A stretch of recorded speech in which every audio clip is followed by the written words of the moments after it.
Charles Oliveira says he's down to fight Max Holloway for the BMF title if Islam Makhachev isn't available to fight earlier in the year. Also, they may have other plans for Makhachev, according to Makhachev's manager. So Charles Oliveira versus Max Holloway for the BMF title at 155, that would be a fun fight. Max Holloway's response to that, International Fight Week? Oh, shit. So that's a possibility this summer.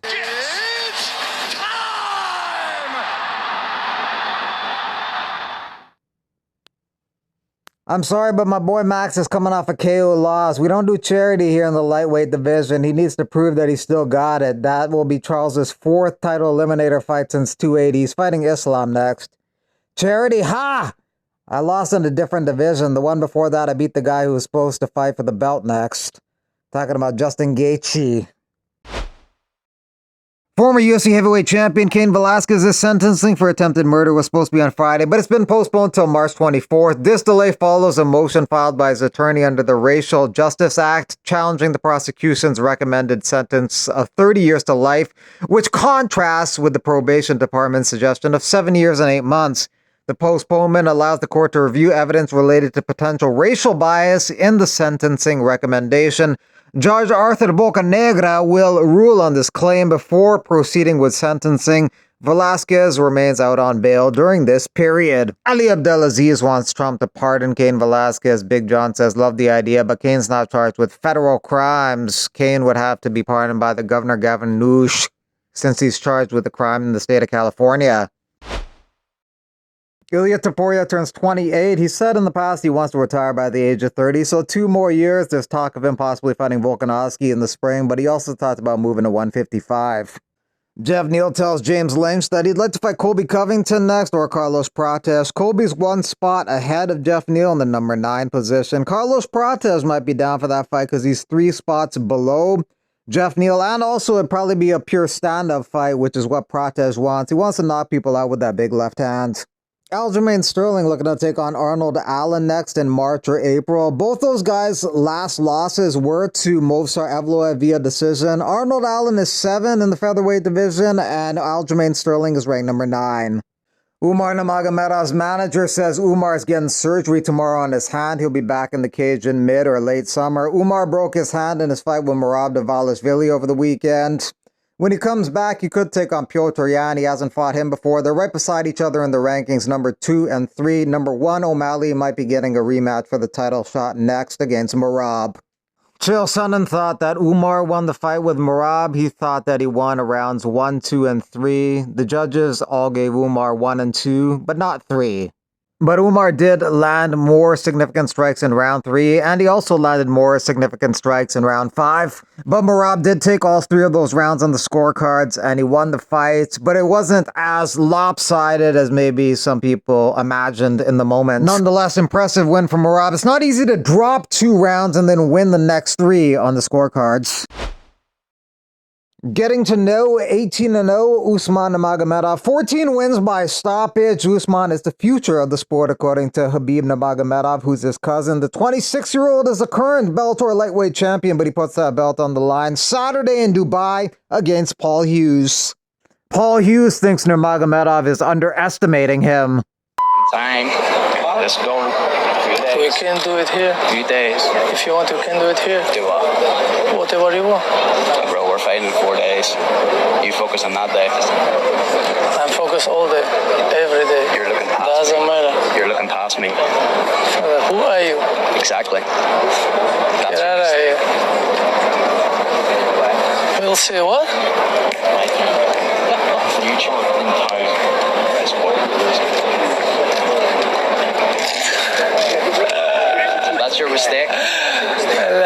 Fedor will be in the corner of Vadim Nemkov in the co-main event as he takes on Tim Johnson. Vadim Nemkov is a huge favorite in that one. The fight with Corey Anderson and Nemkov would have been closer on the betting lines, but Vadim opted to take this fight with Tim Johnson. They're doing the weigh-ins at Kite Beach in Dubai, so something a little different. Nice touch.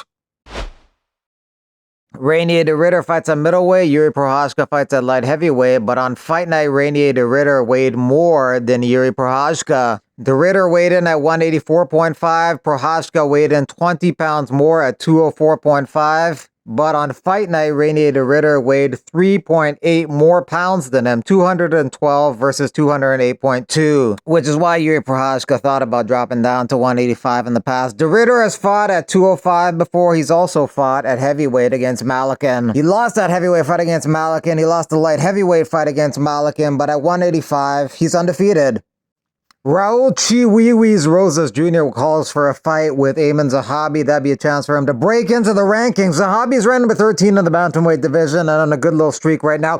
He looked really good in his last fight against Pedro Munoz. Darren Till says he'd be ready to fight March 29th against KSI and Misfits Boxing. He's coming off a win over the weekend in that organization over Anthony Taylor via knockout.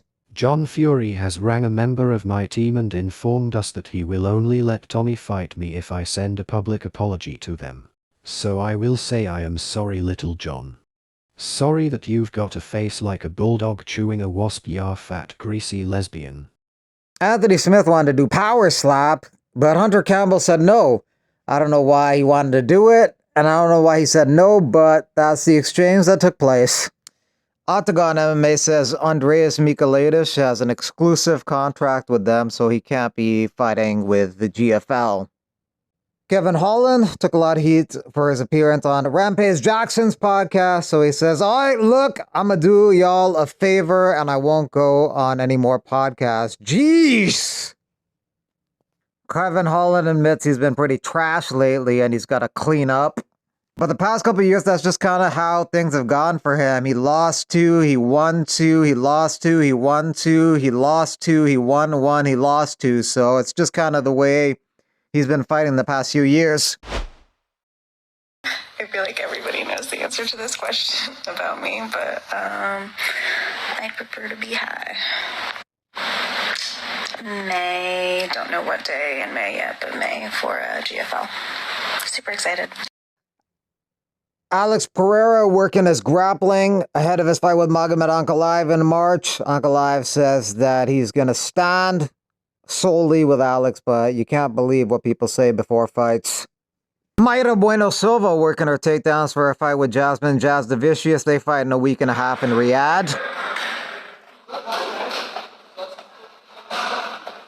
BKFC press conference Thursday, 3 p.m. Eastern Time. Weigh-ins Friday, 5:30 p.m. Eastern Time. On Saturday, the prelims begin at 8 p.m. Eastern Time. Main card, 9 p.m.